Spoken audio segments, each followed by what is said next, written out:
अगदी मऊ लुसलुशीत इन्स्टंट इडली कशी बनवायची तेच आपण आज बघणार आहोत। तर 3 वाट्याभर मी इतके तांदूळ घेतले, ते स्वच्छ 3 ते 4 पाण्याने धुवून 5 ते 6 तासांसाठी भिजत घातले।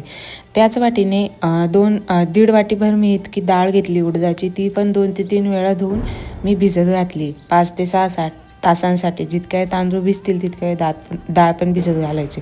त्यानंतर एकदम बारीक पेस्ट अशी करून ती मिक्सरला काढून घ्यायची अशा पद्धतीने। त्यामध्ये थोडंसं किंचितभर सोडा वगैरे टाकून चांगलं 5 ते 6 मिनटं फेटून घ्यायचं। सोडा टाकल्याने चांगली इडली मऊ व लुसलुशीत होते।